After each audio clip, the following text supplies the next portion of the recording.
देखो, होता यह है कि जैसे ही ईयरफोन्स अपने कान में डालकर आपने म्यूजिक सुनना शुरू किया तो sound in the form of waves आपके कान के अंदर की ओर ट्रेवल करने लगेगा। इन साउंड वेव्स की वजह से आपके कान के काफी अंदर यहाँ मौजूद हेयर सेल्स डैमेज हो जाते हैं जो आपको परमानेंटली बहरा कर सकते हैं। और याद रहे, ये डैमेज इरिवर्सिबल है। हेडफोन्स और ईयरफोन्स में से कौन सा ज्यादा सेफ है ये समझने के अलावा आज हमें बायोलॉजिकली यही समझना है कि इन साउंड वेव्स से कैसे और कितने ड्यूरेशन में ये हेयर सेल्स डैमेज होते हैं। वरना लोगों का ये भ्रम कभी टूटेगा ही नहीं कि हम तो इतने सालों से लाउड म्यूजिक सुनते हैं, हम तो आज तक कभी बहरे नहीं हुए।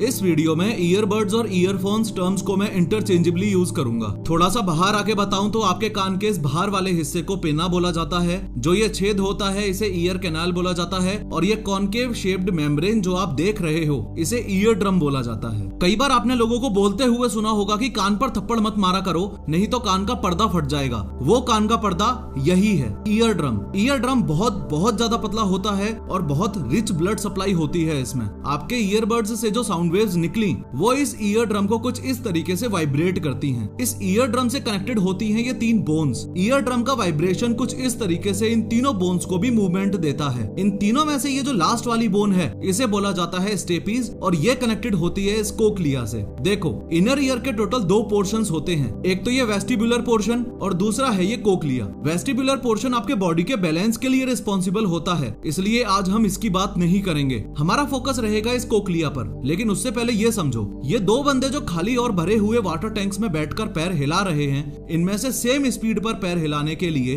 किसको ज्यादा फोर्स या ताकत लगानी पड़ेगी? ऑब्वियसली इस वाले को जो पानी में पैर हिला रहा है। क्यों? क्योंकि लिक्विड एयर के कंपैरिजन में ज्यादा डेंस होता है और वहां ज्यादा फोर्स चाहिए। सिमिलरली कोक्लिया फ्लूइड कंटेन करता है, इसलिए एयर के कंपैरिजन में ज्यादा डेंस है। तो हमारे ईयरबड से जो साउंड वेव्स या एनर्जी ईयर कैनाल में एयर में ट्रेवल करती हुई आई उसको 20 गुना ज्यादा पावरफुल कर देती हैं ये बोन्स। क्योंकि स्टेपीज का कोक्लिया कनेक्टिंग एरिया काफी छोटा है। अब कोक्लिया के अंदर मौजूद है ये टाइनी हेयर सेल्स और हर एक हेयर सेल के ऊपर मौजूद है ये स्टीरियोसिलिया। सारा खेल इन हेयर सेल्स और स्टीरियोसिलिया के डैमेज होने का है।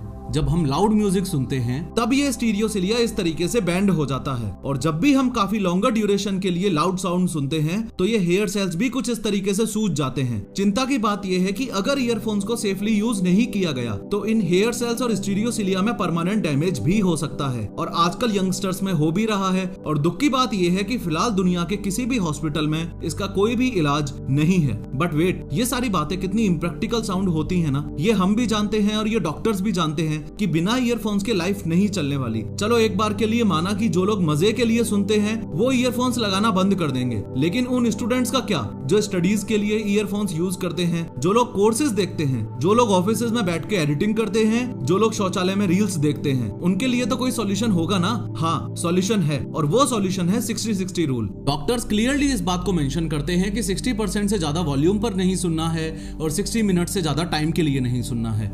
अगर आप ये 60-60 रूल फॉलो करते हो तो आपके ईयरफोन यूज करने के बाद भी 100% सेफ हैं। लेकिन अगेन ये बात भी टोटली इम्प्रैक्टिकल है क्योंकि कई ऐसे केसेस भी हैं जहां बच्चों की ऑनलाइन क्लासेस घंटों चलती हैं या ऑफिसेज में बैठ के लोग 8-8 घंटे एडिटिंग करते हैं। इसलिए इस 60-60 रूल से परेशान होकर ये रवि नामक एक स्टूडेंट डायरेक्टली डॉक्टर के पास चला गया और लॉन्ग आवर्स तक अपनी ऑनलाइन स्टडीज कंटिन्यू करने के लिए पॉसिबल सॉल्यूशंस के बारे में पूछने लगा। डॉक्टर साहब रवि को अच्छे से समझाने के लिए उसकी स्टडी टेबल पर वापस आए और बताने लगे कि अगर आपको लॉन्गर ड्यूरेशन के लिए ऑनलाइन स्टडीज करनी है तो हमेशा ही सोर्स ऑफ साउंड और ईयर ड्रम के बीच के डिस्टेंस का खास ध्यान रखना है। जब आप ईयरफोन यूज करते हो तो सोर्स ऑफ साउंड और कान के पर्दे का डिस्टेंस सबसे कम होता है। यानी ईयरफोन या ईयरबड्स ऑडियो डिवाइसेस के लिए यूज करने वाले ऑप्शंस में से सबसे खतरनाक और सबसे बकवास चीज है। ये कुछ ऐसा है जैसे 2 छोटे स्पीकर्स एकदम आपके कान में घुसा ही दिए हैं। जब आप हेडफोन्स यूज करते हो तो साउंड सोर्स से ईयर ड्रम की दूरी थोड़ी सी और ज्यादा है। रिसर्चेस और वेरियस स्टडीज इस बात को साफ प्रूव करती हैं कि over the ear headphones earphones के कंपैरिजन में फार बेटर हैं अगर कानों की सेफ्टी को मद्देनजर रखते हुए बात की जाए तो। अब चूंकि रवि का घर बहुत बिजी और मेन रोड के पास में ही था इसलिए डॉक्टर साहब ने उसे सुझाव दिया कि अगर आप हेडफोन्स की कैटेगरी में भी नॉइज कैंसिलिंग हेडफोन्स खरीदते हो तो वो और भी सोने पे सुहागा है। असल में high quality noise cancelling headphones के अपने माइक होते हैं। इन माइक्स की हेल्प से noise cancelling headphones surrounding sounds को सुनते हैं। जैसे रवि के घर के बाहर बिजी रोड से जो साउंड आया उस साउंड वेव में पीक्स और वैलीज होंगी। नॉइज कैंसिलिंग स्केंसलिंग हेडफोन का ये माइक जैसे ही उस साउंड वेव को रिसीव करेगा वैसे ही अपने एंड से एक वेव जनरेट करेगा उस साउंड वेव को न्यूट्रलाइज करने के लिए। इन शॉर्ट, साउंड वेव में जो पीक्स हैं उनको डाउन करने के लिए। फिजिक्स की लैंग्वेज में बोलूं तो डिस्ट्रक्टिव इंटरफेरेंस क्रिएट करने के लिए। ऐसा करने से नॉइज कैंसिलिंग हेडफोन्स रवि के स्टडी टेबल तक आने वाली सराउंडिंग साउंड्स को रोकेगा और हेल्पफुली रवि अपने स्टडी लेक्चर्स कम वॉल्यूम में सुन पाएगा, ultimately saving his ear drums and hair cells. Noise cancelling headphones background noise को कम करने के लिए हाई डेंसिटी फोम्स भी यूज करते हैं जो आपके ईयर्स को एक्सटर्नल साउंड से सील करते हैं। ज्यादा बैकग्राउंड नॉइज नहीं होगी तो स्टडी करते वक्त वीडियो लेसन्स को केयरफुली सुनने के लिए रवि अपनी वॉल्यूम ज्यादा नहीं बढ़ाएगा।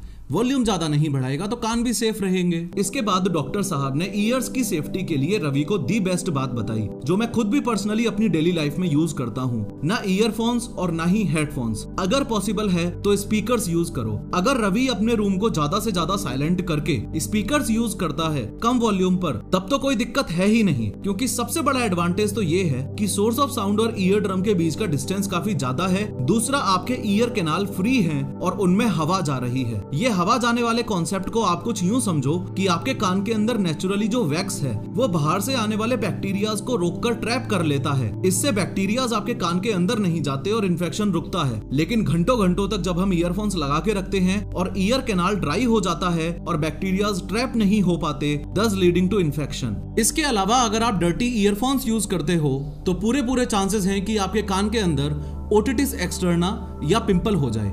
ओटिटिस एक्सटर्ना एक सीरियसली बहुत बड़ी बीमारी है जिसके भारत में टोटल 10 लाख केसेस आते हैं हर साल। इस बीमारी में इंसान के कानों में इन्फेक्शन हो जाता है, आउटर ईयर लाल पड़ जाता है और कान में सूजन आ जाती है। इन शॉर्ट, डॉक्टर साहब रवि को साफ साफ शब्दों में ये कहना चाहते हैं कि ईयर्स को लंबे टाइम तक सेफ रखने के लिए ईयरफोन से बेटर है हेडफोन्स, हेडफोन्स से बेटर है नॉइज कैंसिलिंग हेडफोन्स और नॉइज कैंसिलिंग हेडफोन्स से बेटर है स्पीकर्स। स्पीकर्स से संबंधित ये बात भी आपको याद रखनी है कि ईयर ड्रम से साउंड सोर्स दूर है। सिर्फ इस बात से काम नहीं चलेगा, ड्यूरेशन और लाउडनेस दोनों का ही ध्यान रखना पड़ेगा। वॉल्यूम भी कम होनी चाहिए। जाने से जस्ट पहले डॉक्टर साहब ने रवि को एक बात और बोली, ऐसी बात जिसने रवि की जिंदगी बदल दी। डॉक्टर साहब ने रवि के मम्मी पापा को और दादा दादी को भी रूम में बुला लिया और समझाया कि हियरिंग लॉस का जो लेवल आपके दादा दादी का है वो सेम हियरिंग लॉस का लेवल आपका होगा, सिर्फ 45 से 50 साल की उम्र में ही, अगर आपने ईयरफोन्स को यूज करने का सही तरीका अभी से नहीं अपनाया तो। डॉक्टर साहब ने इस कॉन्सेप्ट को उस मिसकंसेप्शन से कंपेयर किया जो लोगों में बुढ़ापे और रिंकल्स को लेकर है। डॉक्टर साहब ने बताया कि लोग ऐसा सोचते हैं कि डीप रिंकल्स और स्किन पिगमेंटेशन एक नॉर्मल एजिंग का प्रोसेस है, यानी बुढ़ापे के साथ तो वो आएगा ही, लेकिन असलियत ये है कि स्किन पर ये सब लार्जली सोलर रेडिएशन और यूवी डैमेज की वजह से होता है। सिमिलरली,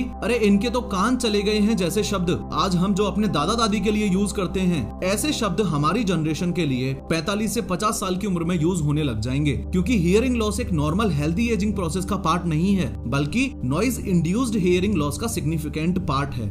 डॉक्टर साहब ने बताया कि सबसे बड़ी चिंता की बात यह है कि अगर हेयर सेल्स डैमेज हो गए तो रिमेनिंग बॉडी पार्ट्स की तरह ये ऑटोमेटिकली अपने आप को रिन्यू नहीं कर सकते। बायोलॉजिकली हमें ये बात पहले समझने की जरूरत है। जाते जाते डॉक्टर साहब ने रवि के पेरेंट्स को साफ साफ बोला कि इस बात का खास ध्यान रखें कि लंबे समय तक ईयरफोन्स का यूज करते वक्त रवि हर 30 मिनट्स में 5 मिनट्स का ब्रेक ले रहा है और हर 60 मिनट्स में 10 मिनट्स का ब्रेक ले रहा है। इस वीडियो पर क्लिक करके 3D एनिमेशन की मदद से समझो कि यंग इंडियंस में हार्ट अटैक के केसेस इतने ज्यादा क्यों बढ़ रहे हैं।